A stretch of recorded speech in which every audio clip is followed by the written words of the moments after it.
Hello everyone, welcome back to Commerce Institute. Hope you're doing well.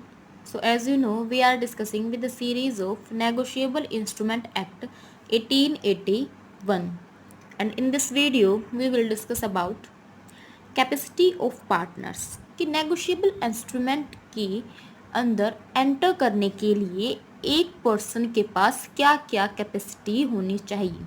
So let's discuss it without wasting any time. Capacity of a partner.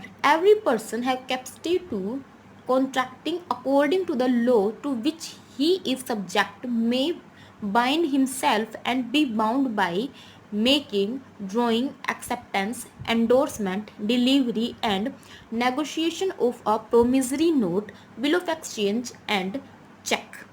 कि capacity of partners का मतलब है कि जब कोई person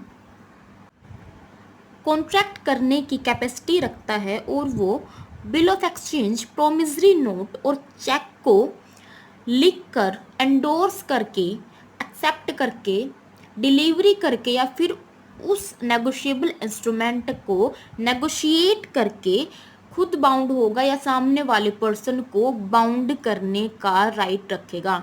इसे कहेंगे कैपेसिटी ऑफ ए पार्टनर्स. तो कौन कौन से वे पर्सन है जो capacity of partners in negotiable instrument रखते हैं.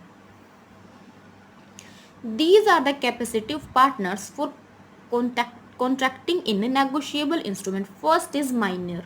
कि माइनर ऐसा पर्सन है जिसकी एज 18 ईयर्स से कम है. सो जब भी एक पर्सन जो कि माइनर है दूसरे पर्सन के साथ कॉन्ट्रैक्ट करेगा तो वो कॉन्ट्रैक्ट आपका स्टार्टिंग से ही वॉइड होगा.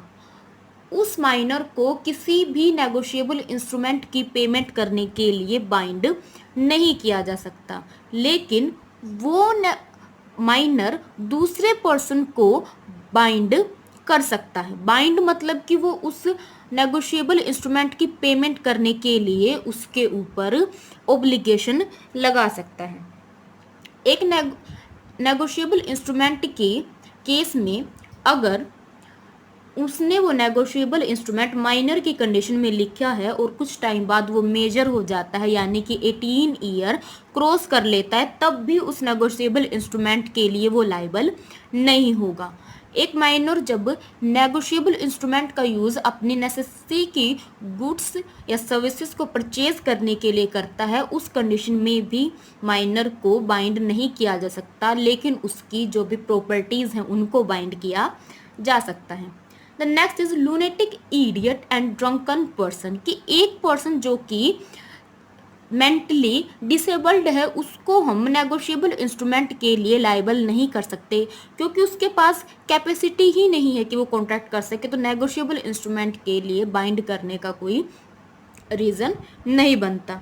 लेकिन अगर सामने वाला पर्सन ये प्रूव कर दे इन ड्रंकन की कंडीशन में कि जब इन्होंने ये नेगोशिएबल इंस्ट्रूमेंट राइट किया या फिर एक्सेप्ट किया उस कंडीशन में ये राइट कंडीशन में थे, इनकी मेंटल एबिलिटी बिल्कुल ओके थी, तो उस कंडीशन में सामने वाले पर्सन ड्रंकन, लूनेटिक या इडियट को नेगोशिएबल इंस्ट्रूमेंट के लिए बाइंड कर सकती है.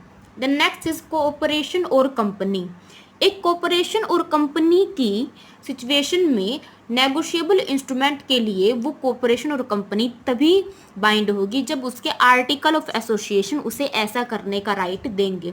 अगर उस कंपनी या कॉरपोरेशन के आर्टिकल ऑफ एसोसिएशन में नेगोशिएबल इंस्ट्रूमेंट राइट करने या फिर एक्सेप्ट करने का कोई प्रोविज़न नहीं है तो सामने वाला पर्सन उस कंपनी या कॉरपोरेशन को नेगोशिएबल इंस्ट्रूमेंट के लिए बाइंड नहीं कर सकता. Next is agent.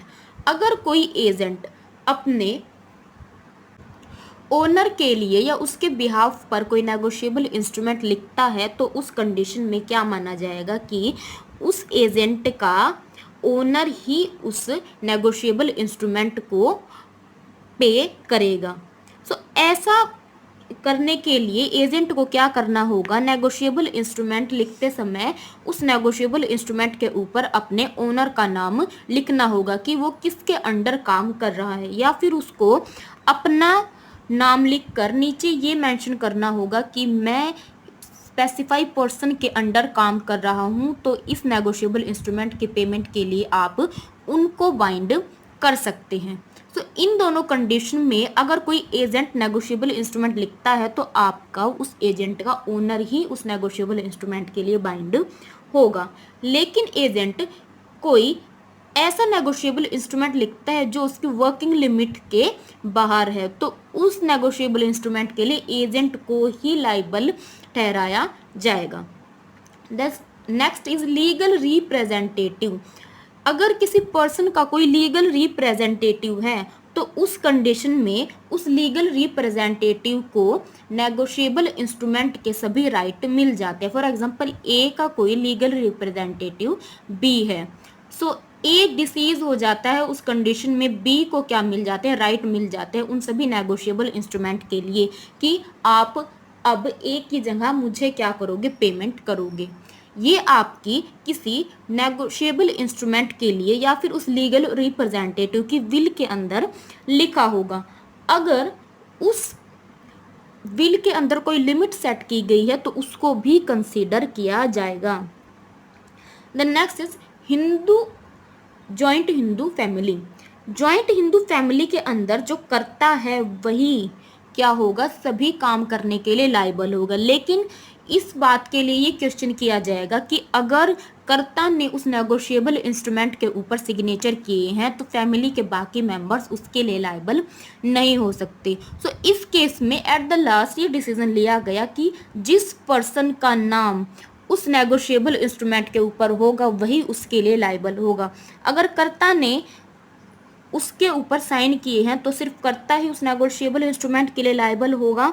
लेकिन अगर किसी स्पेसिफाई पर्सन ने फैमिली के उसके ऊपर साइन किए हैं तो वो भी उसके लिए पर्सनली लायबल होगा। Then partnership form.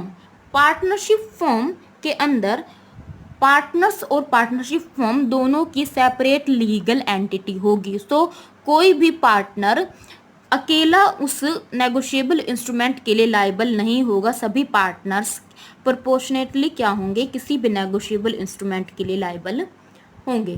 Then illiterate person. Illiterate person की कंडीशन में जो भी नेगोशिएबल इंस्ट्रूमेंट लिखे जाते हैं उनको बहुत ही ध्यान से लिखा जाना चाहिए, क्योंकि इलिटरेट पर्सन की कंडीशन में आपके थंब स्टैम्प के प्रूफ पर ही हम उन नेगोशिएबल इंस्ट्रूमेंट को पे करते हैं या फिर रिसीव करते हैं।